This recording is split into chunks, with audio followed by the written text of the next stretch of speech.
अब मुझसे और सहन नहीं हो रहा मामाहीन। हमारे आंखों के समक्ष मगध सम्राट के विरुद्ध षड्यंत्र रचा जा रहा है और मैं कुछ नहीं कर पा रहा। आज्ञा दे मामाहीन, मैं इसे क्षण ही समाप्त कर दूंगा। अरे साधु महामात्य, मैं देखना चाहता हूं कि इस बालक के क्या विचार है। यदि ये मूरा और उसके पुत्र से मिल गया तो यहाँ एक नहीं 2 युवकों की हत्या होगी। आओ पुत्र, मिलाओ मेरे पुत्र से हाथ। इस आंदोलन और प्रतिकार में हमारा सहयोग करो।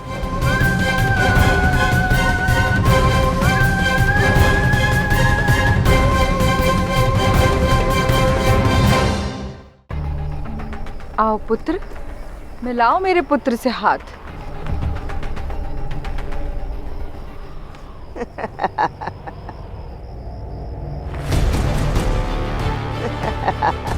हम यहाँ रण की बात कर रहे हैं और तुम हंस रहे हो। क्योंकि अब आप मुझसे उपहास कर रही हैं। देखिए, आपको भ्रम हुआ है। मैं इतने शक्तिशाली सम्राट से बैर नहीं ले सकता। किंतु ये मेरे या तुम्हारे लिए नहीं, मात्र भूमि के लिए है। हाँ मित्र। एक क्षण, ना मैं तुम्हारा मित्र हूँ और ना ही मैं किसी ऐसे व्यक्ति का मित्र बनना चाहता हूँ जो पानी में रहकर मगरमच्छ से बैर लेने चला हो।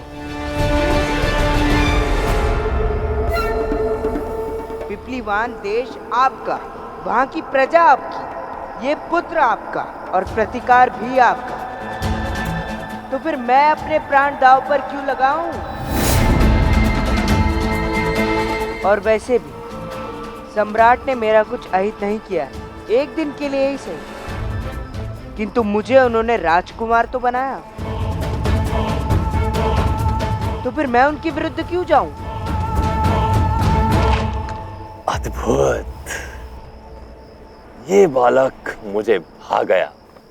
इसे भली भांति ज्ञात है कि इसे कहां और किसके साथ निष्ठा रखनी है। मेरी निष्ठा आप नहीं पा सकती। प्रणाम। और तुम पुत्र हो इनके, संभालो इन्हें।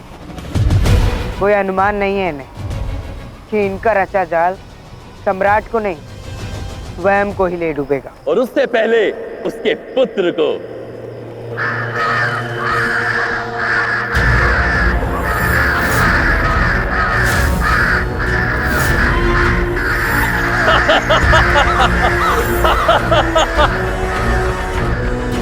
तुम मेरे लिए अत्यंत भाग्यशाली हो दास।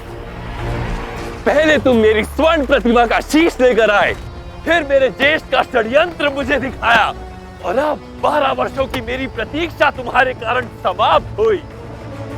एक दिन का राजकुमार बनाकर ये भेंट समाप्त नहीं हो जाती। तुम्हें ऐसा पुरस्कार मिलेगा जिसे तुम कभी नहीं भूलोगे।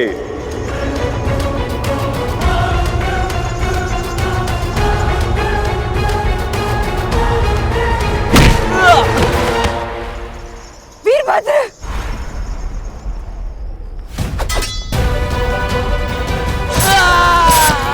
नहीं!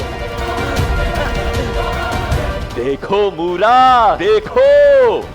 जिस नापित नंद से तुम इतनी घृणा करती हो, वो अपना वचन पूर्ण कर रहा है। तुम्हारी आंखों के सामने तुम्हारे पुत्र का वध करके मेरा अंत रच रही थी ना तुम। देखो कैसे मैं मौर्य वंश के अंतिम दीपक को बुझाता हूँ। नहीं सम्राट, रुक जाइए। मत मारो उसे! रुको, मत मारो, मत मारो बच्चे को, रुको, मत मारो, मत मारो उसे, नहीं माई, रुक जाइए, अन्यथा आपके भी प्राण चले जाएंगे माई।